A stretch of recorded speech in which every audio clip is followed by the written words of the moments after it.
here I am just arriving in Vientiane. My beautiful wife is out the front with all these people around them waiting for arrivals to come out, and I'm one of the first to come out. The sliding doors open. I come out with security guard. My bag's still inside. Hi honey, how you going? Can I have some money please?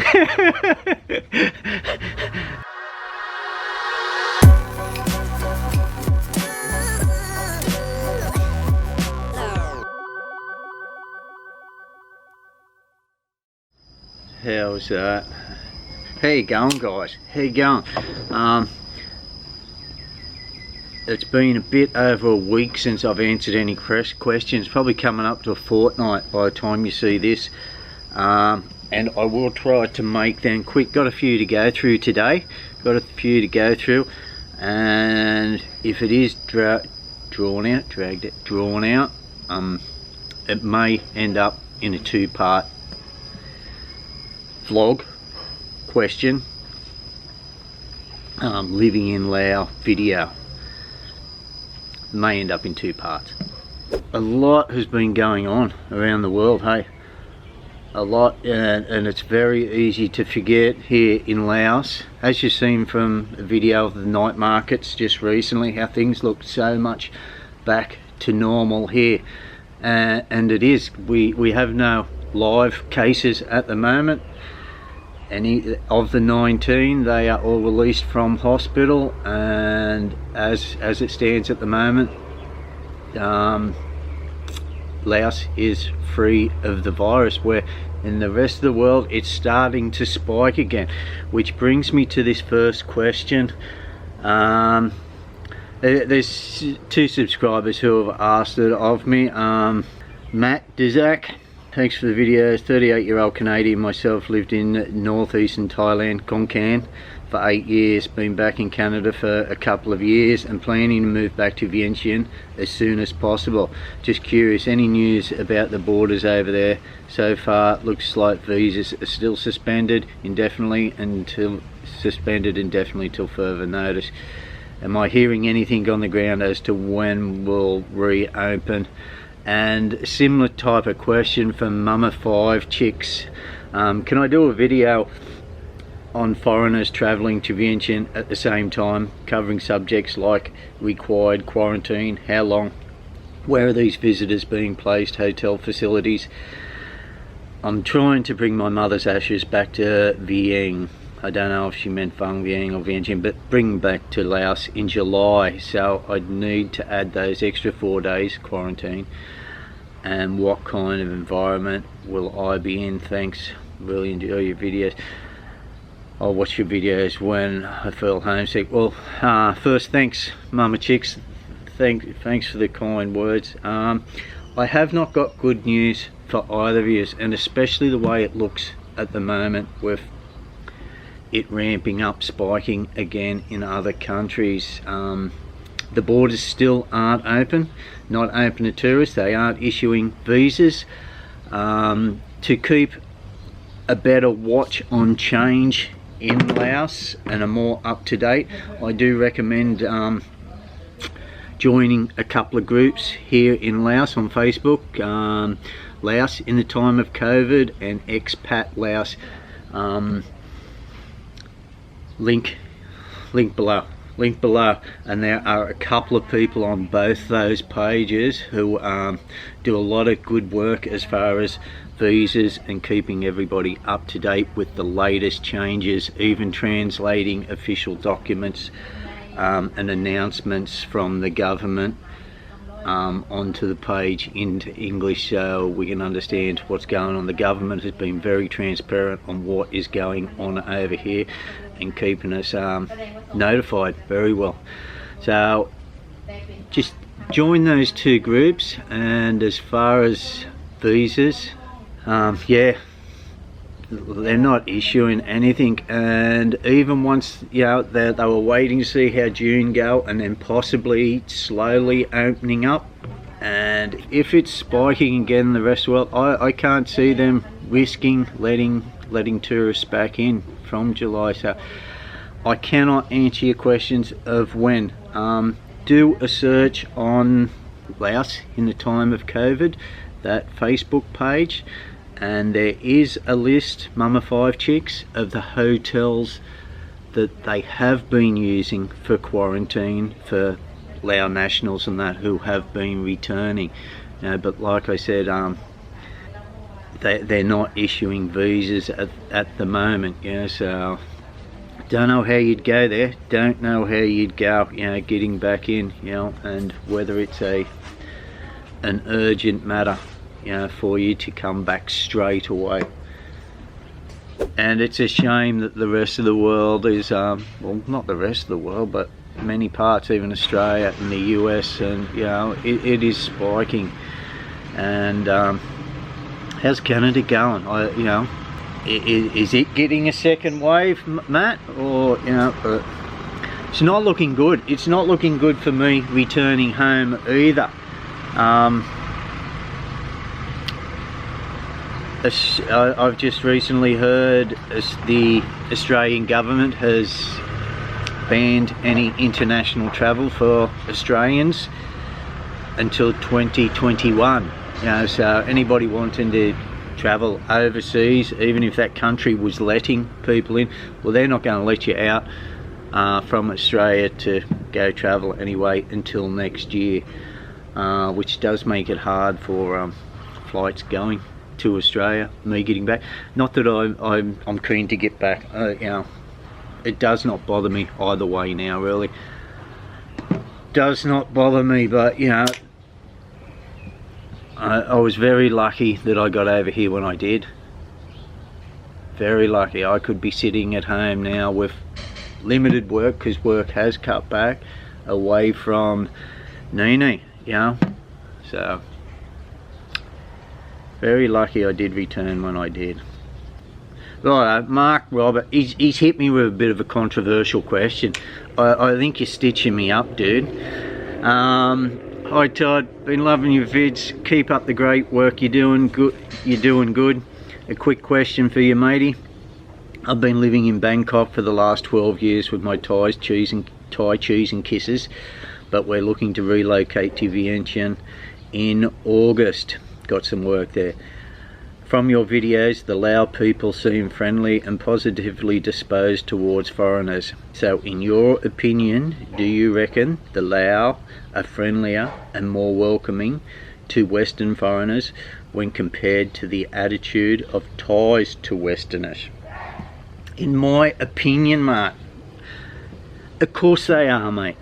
Of course they are, in my opinion, because they're the only people I've really had experience with other than Australians living here. It's like asking me, in my opinion, is the Newcastle Knights better than Melbourne Storm? Of course they are. Melbourne Storm might kick their ass, but they're my team. And it'd be like asking somebody in Thailand, is the Thai, do you think the Thai people are friendlier than the Lao people? They're probably going to say Thai. Dude, I've never lived in Thailand. I've travelled there, a few places in the north of Thailand, and the people in the north, it would be hard to call, say, one way or another. I think the major difference with the two countries and the people and their attitude towards Westerners, like you're saying,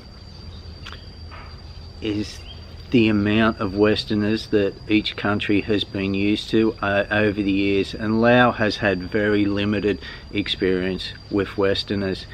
They're still at that stage of just being excited that other people, new people, want to come in and see their wonderful country. Laos are very patriotic and love their country, and so do most people from around the world. I mean, love their own country, like Thais love theirs, but Thailand over the years has been heavily inundated with tourism over the years, and the Thai have got to know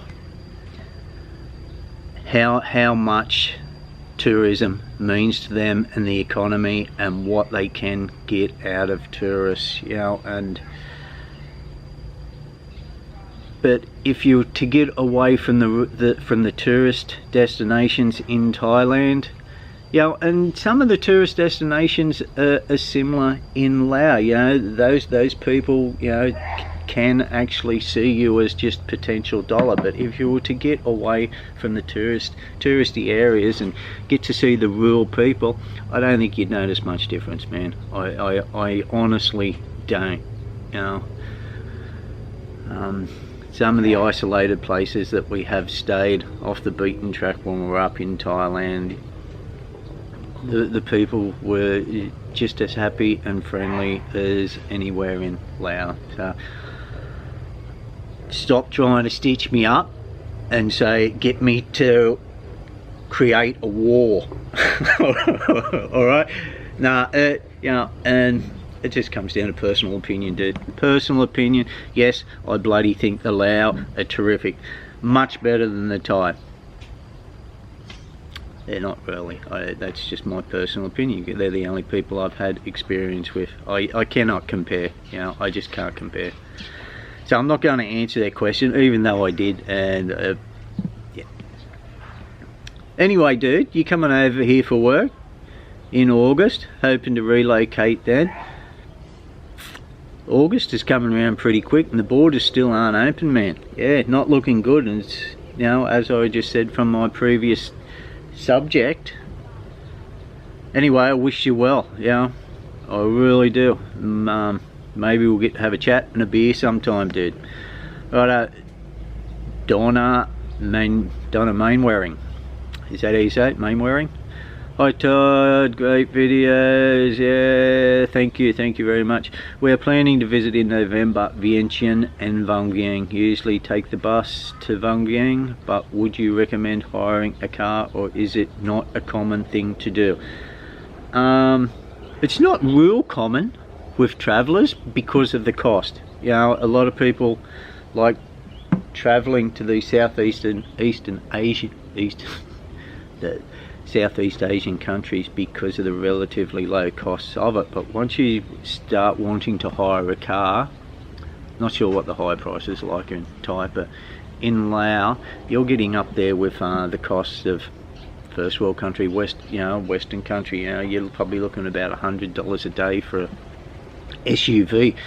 So if the dollars is not a concern to you, hiring your own car would be a big convenience. You know, just being able to throw all your stuff in the back, leave when you want. You're not waiting around for other people to turn up and get on the bus. You're sitting around bored, hanging for that next P stop, or wanting to stop and have a look around. You know, you're sitting in a car with your friends. It's more comfortable. You could be sitting right up the back of a bus, hitting your head with every bloody bump they go over, putting your life in the hands of a minivan driver.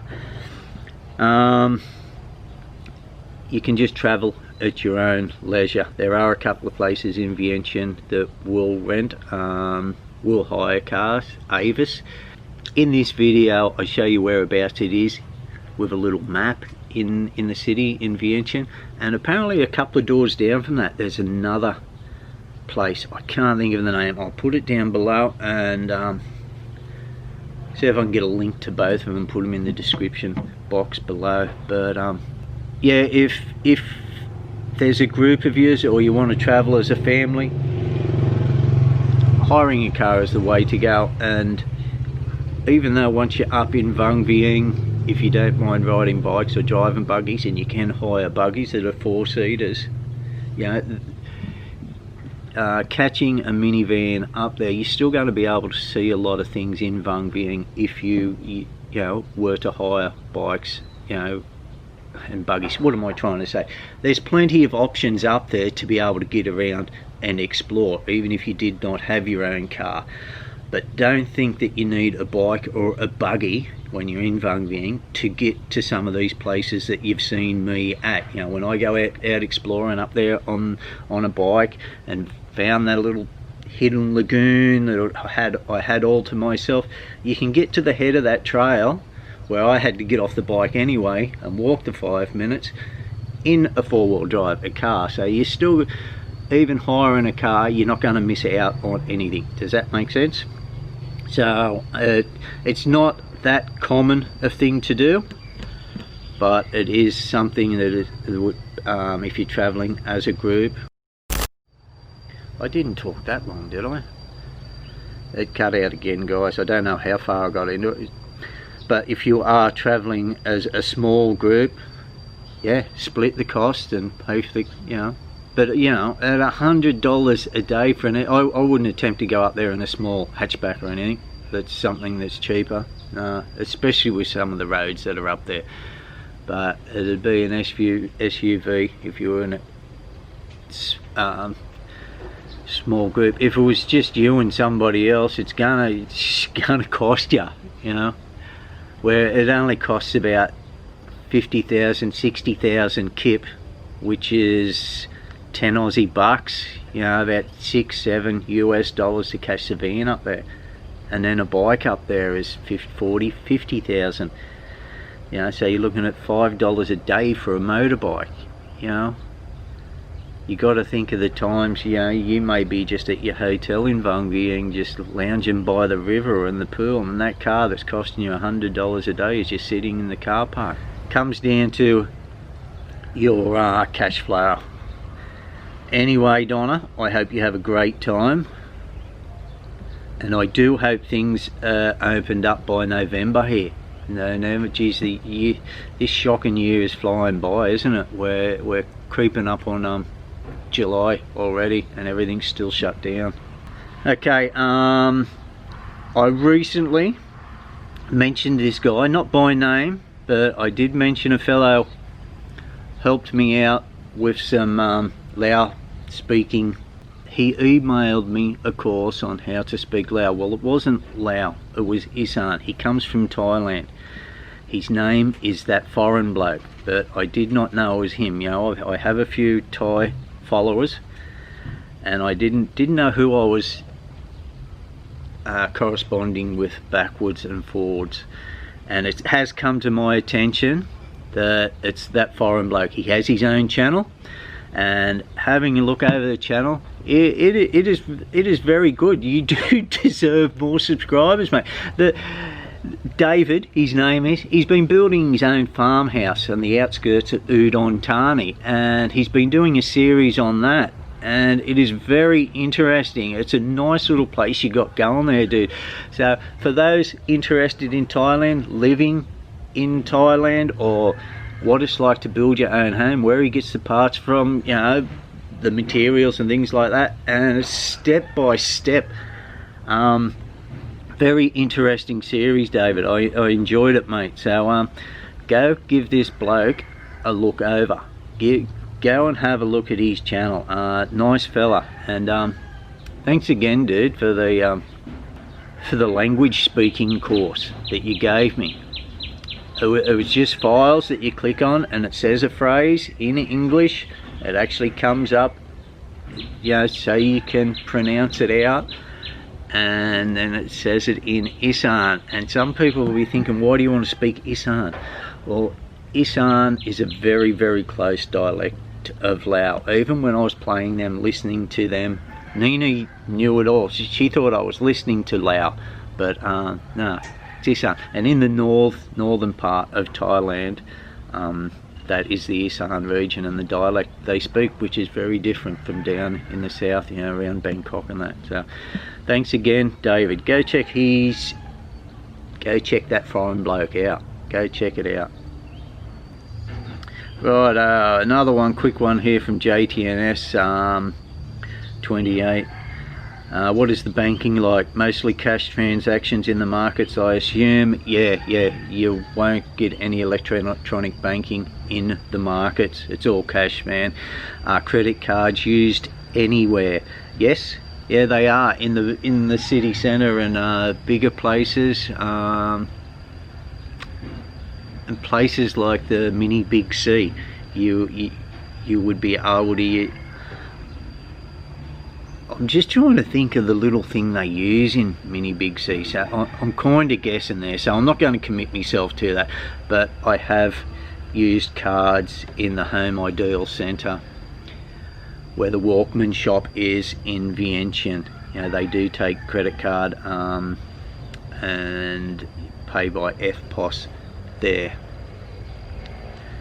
but it's not widely used. A lot of Lao used, I think it's called OnePay, where when they rack the bill up, they will be presented with a barcode, and they actually open their OnePay app up on their phone and scan it and pay that way, which I haven't seen it back home, paying that way.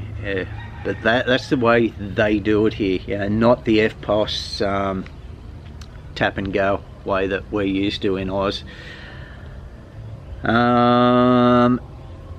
Credit cards, you will find a lot of the big hotels here, even up in Vung Vieng, Luang Prabang, you can pay by credit card, but you're still paying a 2-3% on top of that. The cash is usually the way to go over here, man. And can you use non-Lao bank cards to get cash from an ATM? Yes, you can. Yeah, your Visa cards and MasterCards, debit cards, that is the only way I travel. That's the only type of cash I've got when I come over here. I've got a couple of cards, and I will just go to an ATM. B-Cell, straight off the top of my head, is one of the better ones as far as low costs, because the costs do vary between 20,000 kip and 50,000 kip. It's 20,000 kip just for that ATM charge. You know, there are other fees, currency conversion fees also, but when I do get cash out, I'm always withdrawing the maximum amount that ATM will allow you, just so you don't have to keep going back and racking up these fees by withdrawing the cash all the time. So yeah, there's ATMs all over the place here, mate. I've never had any trouble getting cash out, even in some of the smaller villages up in the mountains and things like that. Not the really small little villages, yeah, not those ones, but you know the type I mean. Yeah, no trouble at all. You know, I used to convert, I used to go and buy cash before I travelled over here, carrying that with me, carrying 3 forms of cash, but now I don't even bother. I just come over with me direct debit cards. Before I got my spouse visa, I was paying visa on arrival, and I did get caught out once I got used to just coming with my cards. When you get visa on arrival, you got to pay for that. It's about $30 US for an Australian, and as you walk into immigration, where you line up to go through, there's an ATM just inside the door. It was out of order. I had no cash on me. So I've had to explain this to the guy at immigration, and they got a security guard to walk down with me. Here I am, just arriving in Vientiane. My beautiful wife is out the front with all these people around them waiting for arrivals to come out, and I'm one of the first to come out. The sliding doors open. I come out with security guard. My bag's still inside. Or did I bring my bag? I can't remember. Yeah, I think I had my bag with me. I've come out. Hi honey, how you going? Can I have some money please? So she's had to get this money out in front of everybody. I've got it, and then walked back in with security guard, and just the looks, the people didn't know what the hell was going on. That was funny. Oh mate, felt about this big, I did. But yeah, don't get caught like that. Yeah, what's the odds the ATM not working for you? But it just did not that day. So it probably is a good idea just to come with some cash. And the last few times I've gone back home with just some of the kip I've had left over here. You can't use kip or get it converted back to our currency.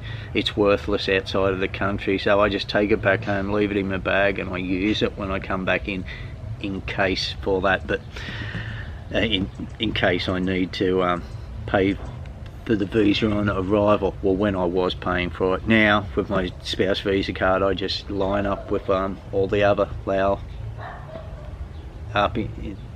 not the Lao nationals, but with all the others who already have their visas, and just wander on straight on in because it's already paid for. I finally got that out. Okay, this was going to be a quick video. Another one, Al. I didn't even see this message here, but he did ask me a while ago. Hi, just curious, how long has this restaurant existed? Was it started by Neenee's family? It seems to be a very popular place, really impressive. If you need a partner, let me know, that way you guys can travel full time.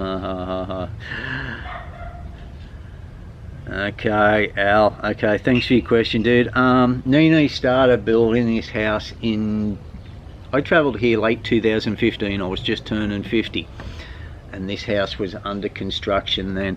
Not long after that, she sold this parcel of land off to her brother, who was in the military, and he just built this little building on this side with a kitchen out the back, and had like a small barbecue restaurant where people just sat out on the lawn. Now, where the big wooden building is, that wasn't there at all. And him not living close by, he lives, you know, probably 15-minute drive away. You know, you really have to, in a restaurant business, you know, when you're running it yourself, you virtually do have to be living on site. That's why we live right here next to it now. And after making a good go of it, come to an arrangement, Neenee bought the land and restaurant back off him. You know, I think I've shown you video of their family home and the businesses he has out the front of that family home now. So yeah, so when was that? That would have been in 2016 Neenee got it back. Yeah, and since then she's been slowly building it up. You know, I never started to come here 50-50 until 2018, end of 2018. Yeah, and now I'm here, I'm stuck here. Yeah, and it's good. But yeah, it is, just to get back to your question, it was started by Neenee's family, you could say, her brother, and she's taken it back over, you know, and made a go of it herself. But she had the restaurant next door to the family business there, and another cafe in Talat Mall, which she just leases out now. So always been in the restaurant business. And to go back even further than that, because some people may ask me,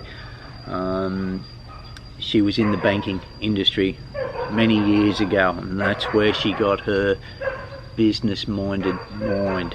You know, learnt a lot about business and investment and finance and things like that. So JTNS again, when it rains does the temperature cool down? Any worries about mosquitoes, dengue fever from all the standing water? It does cool down a little bit. It's good when it rains, but when that sun comes back out, mate, it is the humidity and the heat. And it depends on, you know, what time of the year. This time of the year it's very, very humid at the moment. This is about my second or third attempt at doing these questions because of the bloody rain. I'd no sooner got started a couple of times. Once I was down in there because of the rain, but it was just too loud. And another time I was sitting there and it just flogged down on me, and I just put a stop to it. So this is about my third attempt to get through these questions. Mosquitoes, they're funny little things. Sometimes they're bad, and then other times don't even notice them. And they're different than the ones we have in Oz. They're not very loud at all. They are silent little buggers, but they don't whack you with a sting as bad as the ones in Oz I've found, you know, where yeah, so must have silencers on it. But dengue fever has been known, yeah, like it's known in just about all subtropical countries. Dengue fever can be a problem at times. Yeah, because from all the standing water, yeah, because we do have a lot of standing still water here because of all the rice fields and things like that. Righto guys, that was it. Got through a few questions today, and I don't think there's any others. Yeah, the border thing, hey. Yeah, even though they've been waiting for June to end to see if everything goes all right here, I think it's going to depend on not how everything's going in here, but how everything is going on out there, outside the country. And I would not be surprised if they keep the border closed for another month come July. Yeah, that's just me guessing. You know, so that's all I have for you today, guys. Nothing else. Stay safe. Thanks for tuning in, and anything else Laos related, anything you want to know, what I'm up to, what's been happening, anything you're unsure of, hit us up. I'll see if I can answer it. If not, I'll point you in the right direction. Hey.